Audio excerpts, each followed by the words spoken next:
Well, welcome back to my viewers and listeners. Welcome to the Black Doctors Talk podcast.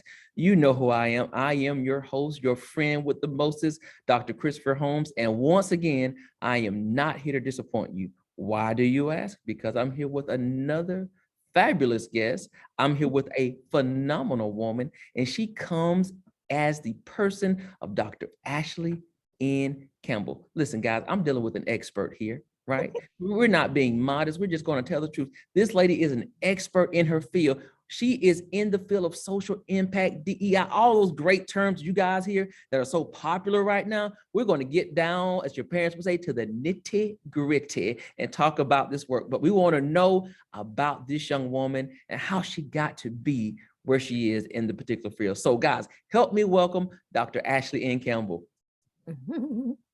So Dr. Campbell, we're going to start with the very beginning and you go where you want to go. Where does this all begin for you? Wow. Truthfully, it actually begins with me as a little girl in the car with my father, who would take me every Saturday morning to dance class. And during our routine of just kind of talking and, of course, listening to music, he would share so many interesting stories about the Black excellence that was just around us in the neighborhood. And it was always inspiring to me. It was always interesting to really understand that he had personal relationships with not only celebrities like, Marvin Gaye or Stevie Wonder, but also their parents, their families. And so it just kind of stuck. It was a part of the routine of just understanding that this is a part of my story. And of course, that was rooted in the Washington, D.C. area. And so that legacy just kind of followed me throughout and always piqued my curiosity for culture, in particular Black culture, but just really trying to understand what is the essence of who we are as a people, not kind of falling hype to, all the things that are said about us, but essentially the things that really make us who we are.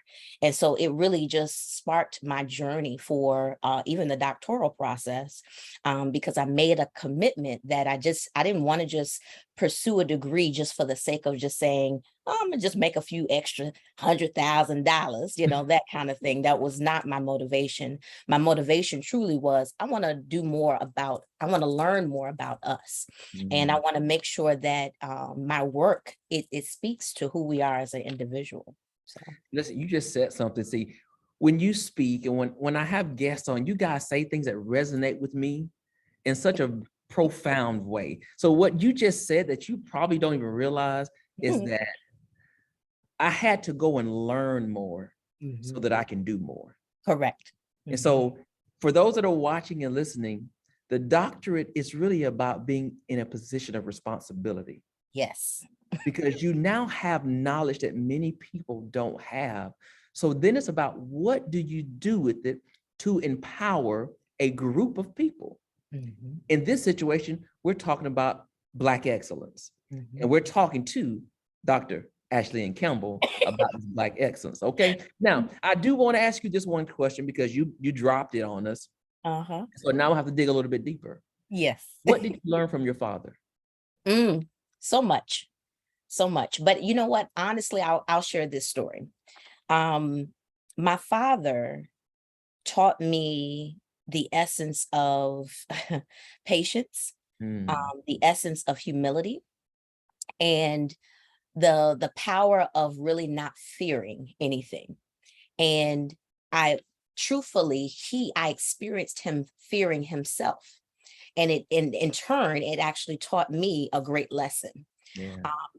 A few years ago, when I was actually in the process of completing my dissertation, my husband and I had purchased the African ancestry test. And we already had received our results. And because I'm a woman, essentially, I knew only, my primary side, of course, the maternal side. My husband, of course, had the opportunity to get both sides, the maternal and the paternal testing. And so I asked my dad, I said, would you be interested in, going through this process? And of course, it was like, I don't know now. I'm not on all of that extra stuff. I don't know Mhm. what this African stuff is. So literally that was kind of his response. And I understood it was from a genuine place. It was more of like, I'm a little skeptical. So Yeah, yeah. what are they going to do with my, my DNA essentially? And I said, well, Dad, this is the reason why, we specifically wanted to use the African ancestry test. And so he took the test, was actually pretty interested in seeing what was going to happen next, basically. But of course, with that kind of process, you have to wait a little bit Yeah. for the results. So when the results came, they came to my parents' home, and essentially he was so excited to know his results. And I'm like, now this is a new side of my dad. I've never really quite seen this before. And so when we shared his results, and that essentially his people come from the country of Gabon, he was just like, oh, I've Mhm. never heard of that country before. And actually, similar to me, we've heard about it, but we don't really know a lot about that country, primarily because it's not a country that's in the news often. As just growing up in society, we, primarily, if we hear about any African country, it might be Nigeria, it might be Ghana. Mhm. But that's, for the most part, that's pretty much it. You don't get a lot of depth there. And it truly piqued his interest. And that fear, that initial fear that he had, really kind of blossomed into something really magical. Mhm. And every place he went, he was so excited to tell people, do you know that my people are from Gabon? I mean, he was all in it. And people were just like, really? But it was truly powerful to see that. My father Yeah. is in his 80s and Mhm. just Wow. never had experienced that, from him before. Yeah. And it truly gave me that opportunity to say, wow, that's how you actually turn your fear into Mm. just kind of just eating it. You just ate your fear and just go for it. Yeah. So Just taking that risk. I absolutely. love it. I love it. Yeah. Um, so let's talk a little bit about your work. Uh, Yes. Again, as I said, this is work that has become very popular. Um, has always existed now, but it's Correct. become very popular. Let's just be honest, it's Black Lives Matter. Okay. Yep. So I want you to talk a little bit about the goal of culture and social impact strategies first, and then we'll dive deeper into the DEI. Yes. So the goal of culture and social impact truly is to understand the heartbeat of a community of people. Whatever the niche group that you're working with, it can be all Black people, but even we can be a little bit more granular than that and say we're working with Black people who are millennials, who are from, very popular or high density areas where, Chicago, DC, LA, etc.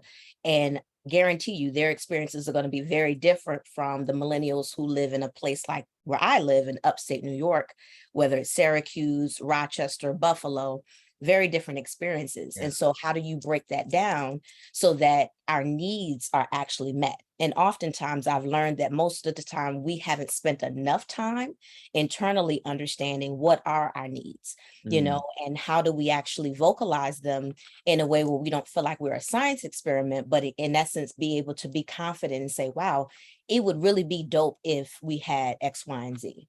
And this is the reason why.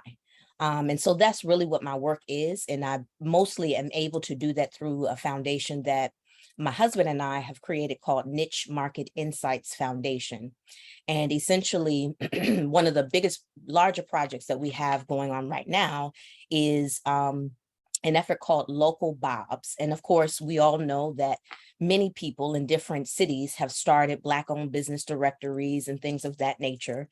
But the essence of this particular effort is to where you could be anywhere in the United States, go and click local Bobs and essentially not only pull a directory of where things are, but also understand what are the jobs that are Mm. kind of on and popping in that particular area. Where are some of the places that we play, not necessarily from a business perspective, but maybe there are certain parks that we like to go to just kind of hang out and chill.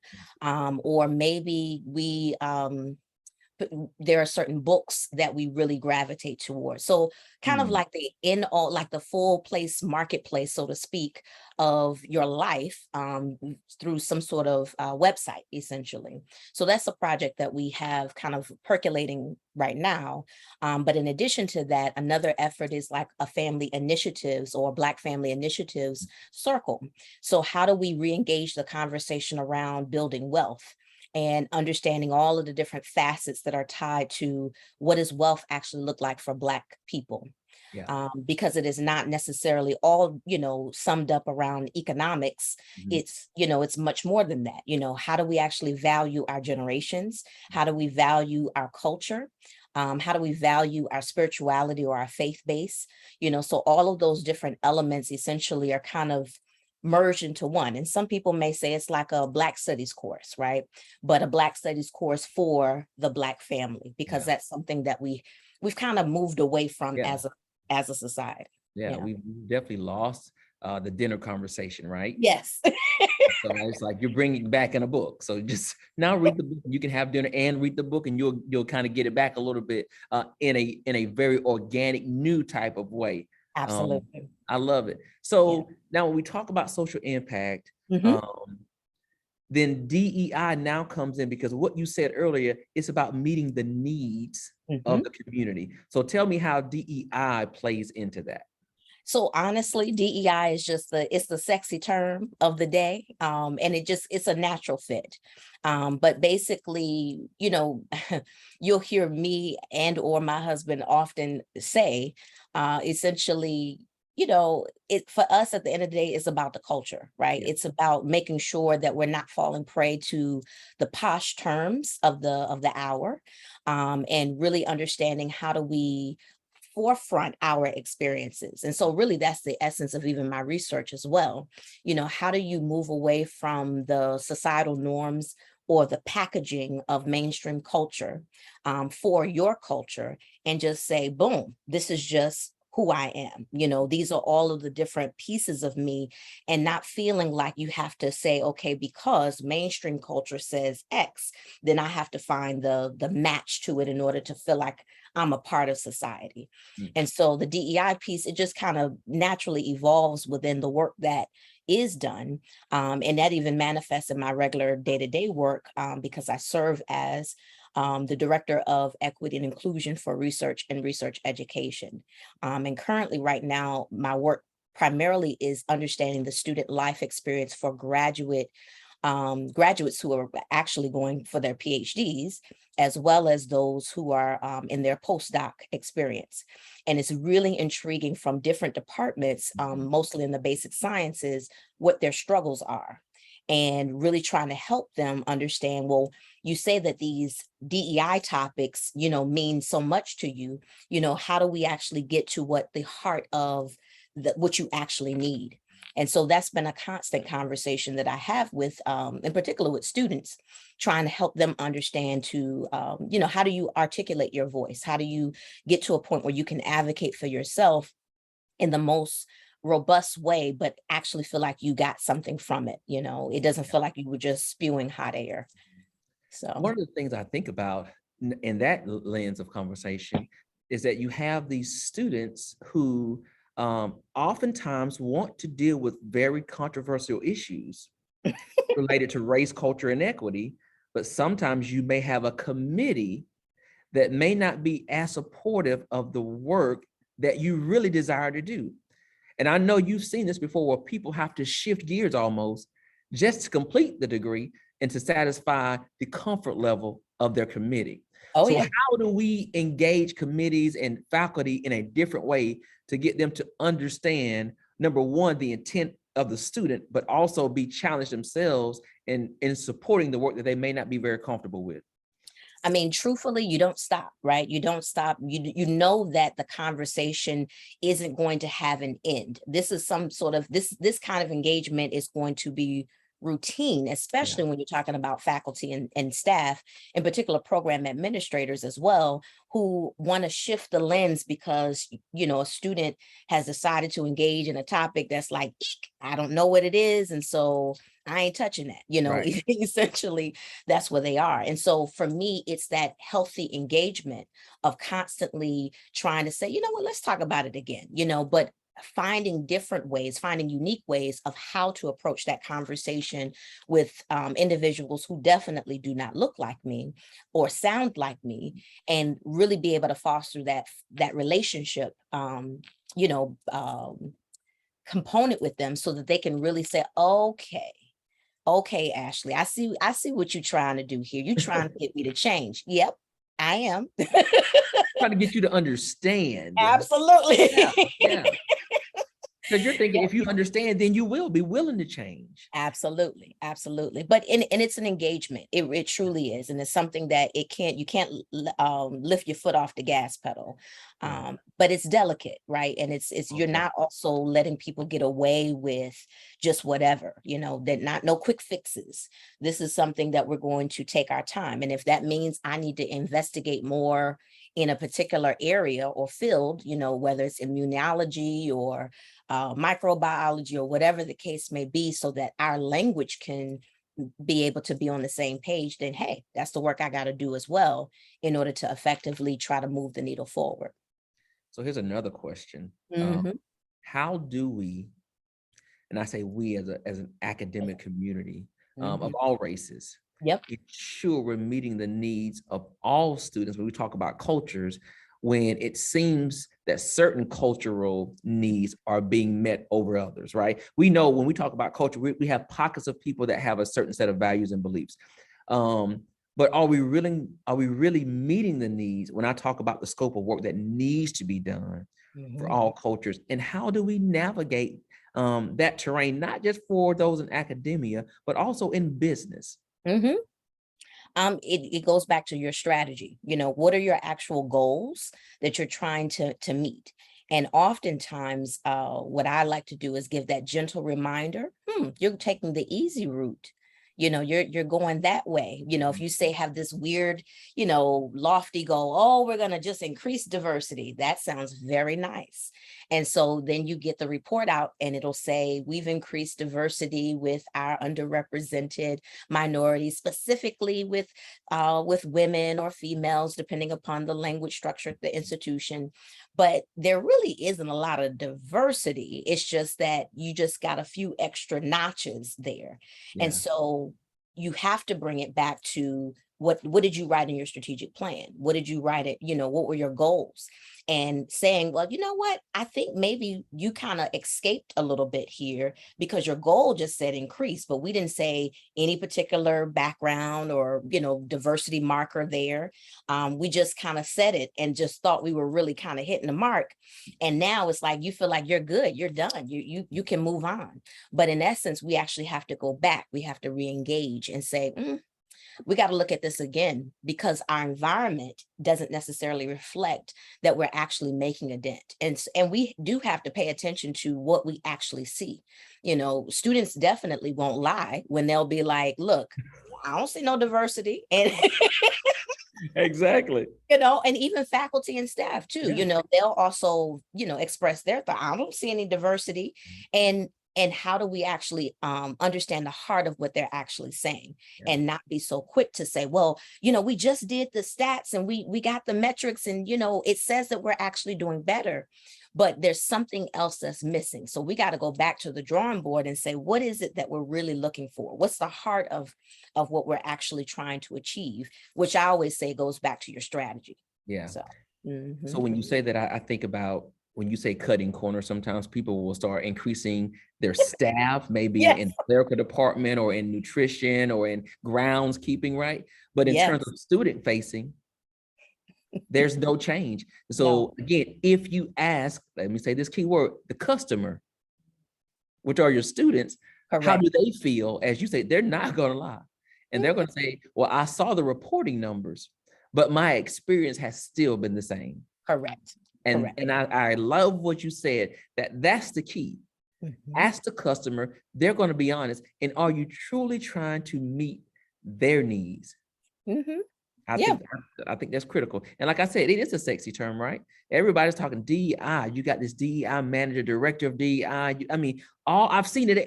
I go on LinkedIn, it is literally everywhere. It is. It is. And I would always say I've been in it before it was even sexy. Right. Like my title has constantly been like director of diversity something, right? That, and even that shift has been very interesting too, Yeah. shifting from just diversity to now an overplay. And I'm not meaning this in a derogatory way, but an overplay of equity and inclusion. And then in some spaces now it's Jedi, you're seeing that as another, we got to include justice in there too. Yeah, And it's yeah. like, but have any of you participated as like community organizers? Like that's real engagement. That's real work. Yeah. No? Yeah, I agree. And I really think it's very interesting work. I definitely think it's work that is necessary. Yes. But when you start adding all of those additional items to the label, it increases the difficulty of the work that has to be done by the one person that fills that position. That's 4 positions in one almost, right? And it's one person doing, you're doing all of that and your title. Whoa. And then the question is, what does it look like? Correct. And it could look like, oh, well, I attend a meeting once a week and we talk about diversity. We're just talking about it. We haven't made any real change yet. No great impact. We're still working on our strategies or our plan of implementation. Absolutely. Absolutely. And no one is held accountable. It just keeps cycling through. One of the biggest recommendations I'm working on right now is that, yeah, my area might be this, but the work that you are having me kind of situated in is really actually in a different wheelhouse. Yeah. And so how do we make sure that that incoming person or persons understands the complexity of their role? And is that you're not just driving this one lane and you're good, right? Yeah. Especially if you're not a person of color, you feel like you're almost left off the hook because now you don't have to do it. And now we see like this surgence of all these Black and brown folks who are now responsible for all these EDI efforts or DEI efforts. And it's like, well, did we really think about this? Because DEI is not, in my opinion, it's not a discipline. It is something that needs to exist regardless of what field you are a part of. It's got to be embedded in the work that you're doing. So we must be letting people off the hook because they haven't even factored in. Yeah, most definitely. And I think what you just said was important because we often see the work of DEI really fall in the lane of human resources. Yes. Oh, yes. Which it is not. So yeah, you're right. We really have to, and I always encourage companies to stretch yourself. Yep. Be willing to be uncomfortable to ask those tough questions.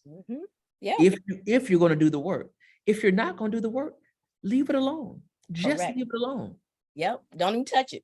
Don't even touch it. Like a hot skillet. Absolutely. Nope, I'm not touching it. I'm not touching it.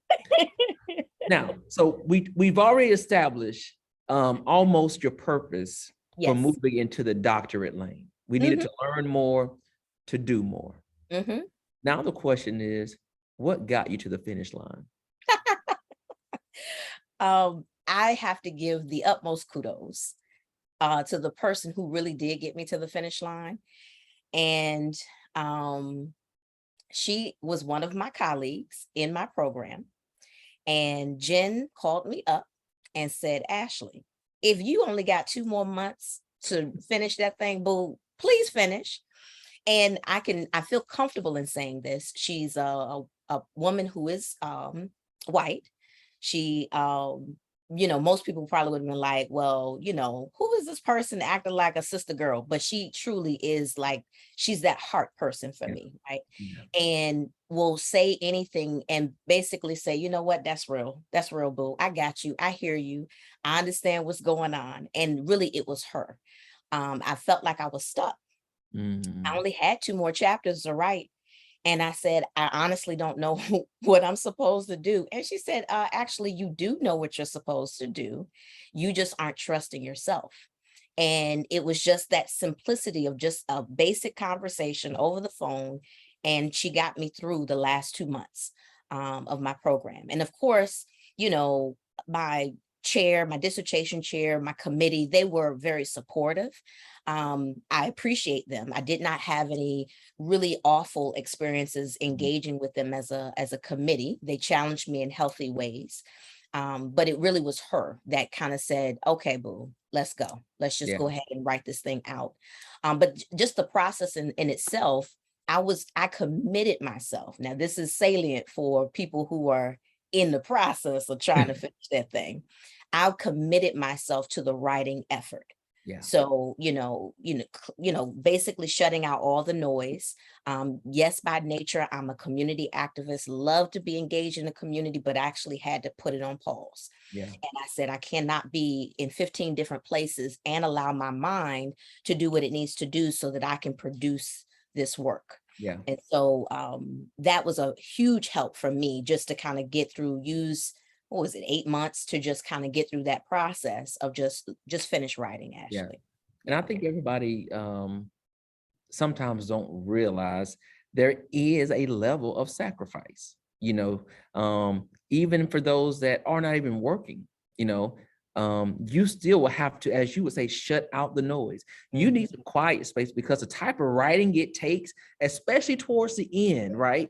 When you're synthesizing all of this data, all this information, you really need a clear space in your head to get this down on paper. Oh, yes. Because if not, you're going to be typing, and before you know it, you've infused a little bit of maybe something on Instagram, something said, something your husband said. If you're watching Housewives, it could be all in that one paper. You go back and read, you're like, I have no clue what this is. This is a pile of poo-poo.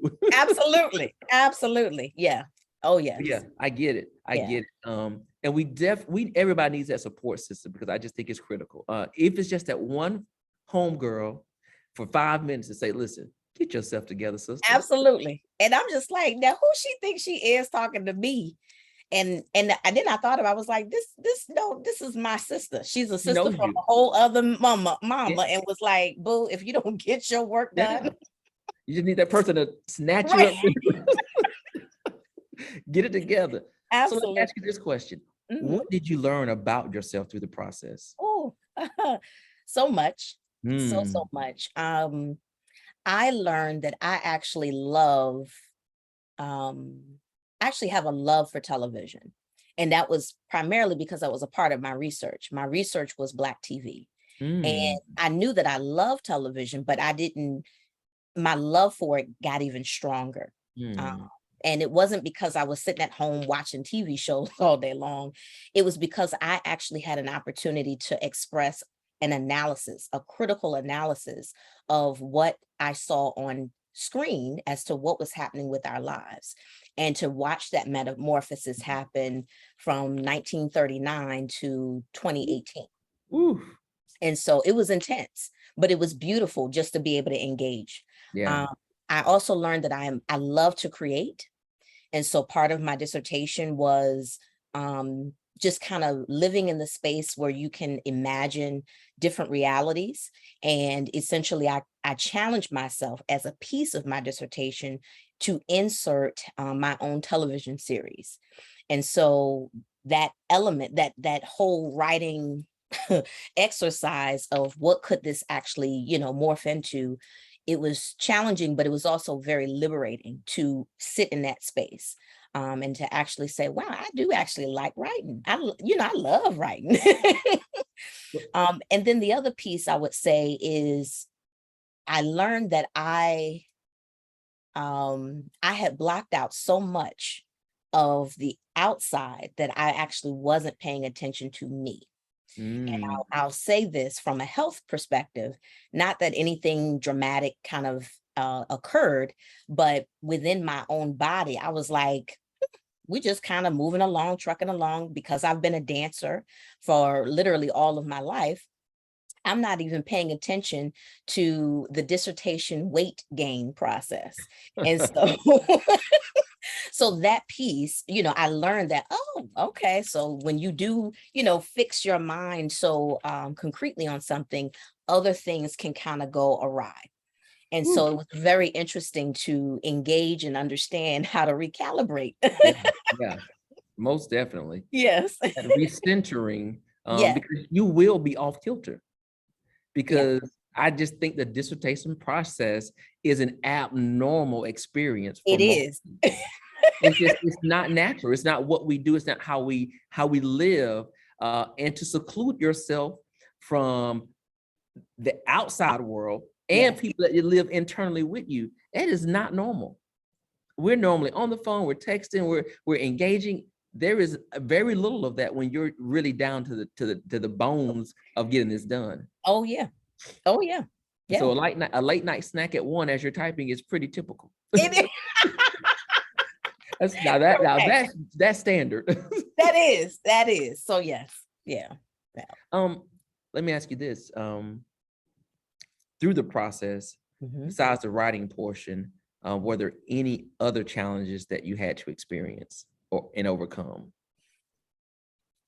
Um, well, the balance of most stuff, right? Yeah. Just balancing just life, work.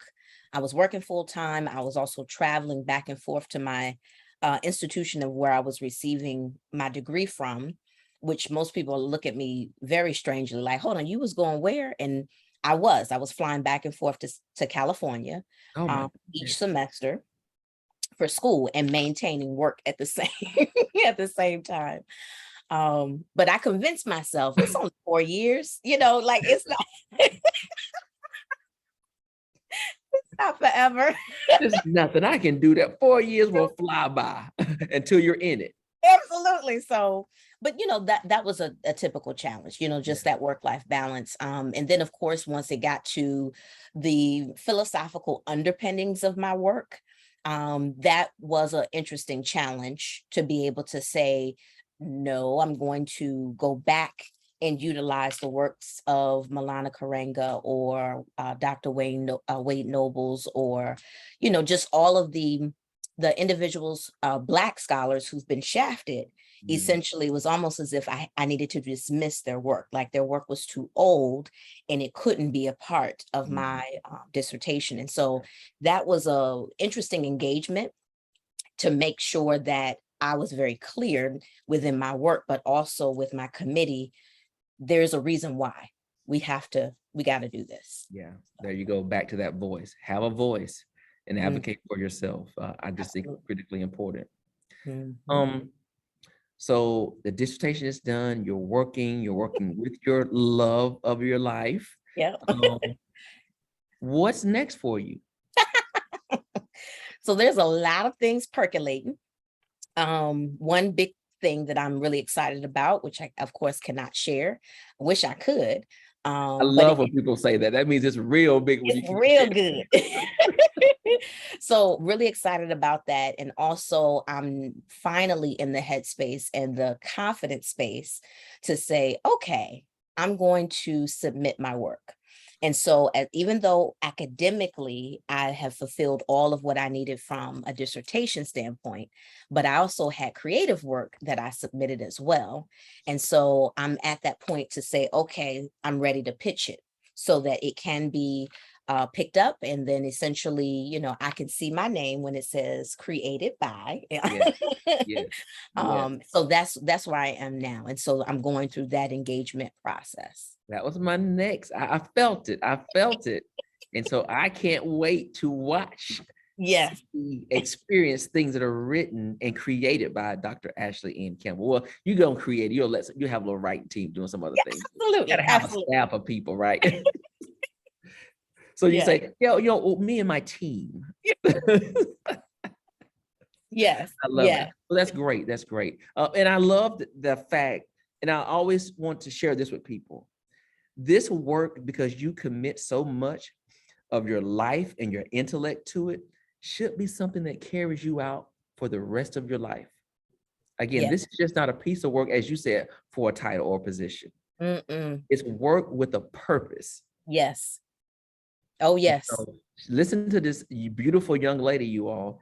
This should be something, it's an extension of just where you're beginning, because it's going to grow and grow into several things, Mhm. honestly. Yeah. Yeah. So yeah. So I'm excited. Y'all stay tuned now. Now, when you see her name, don't act like you don't know the lady, okay? And if you want to drop my name, say, oh, I met her when I met her through Dr. Holmes. I'm like, that's right. That's right. That's right. Absolutely. I will make sure that I give you credit too. Absolutely. That's Most how we roll. gracious. That's how we roll. Culture, people, community, right Absolutely. here. Community. This is what we do with BDN. We build relationships, okay? Yes. Yes. Networking. So let me ask you this. So you know we have a conference coming up. Have you ever attended a BDN conference? Absolutely. Oh my goodness.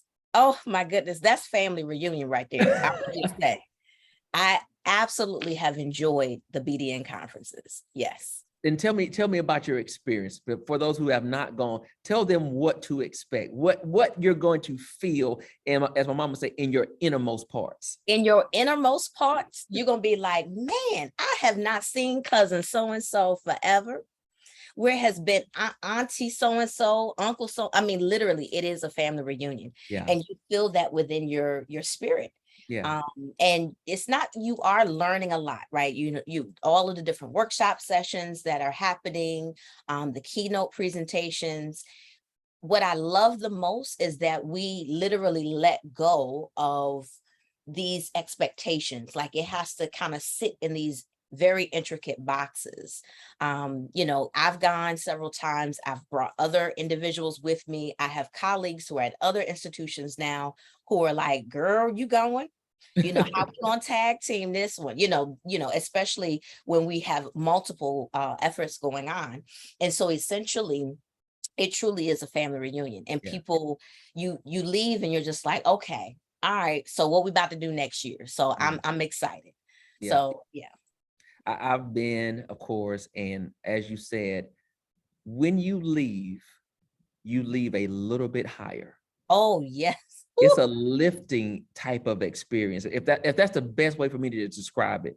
You come in, at first you're in awe, right? It's like, this just feels so like home. Home. And then you leave lifted, like, I feel so empowered to go out and do even greater work.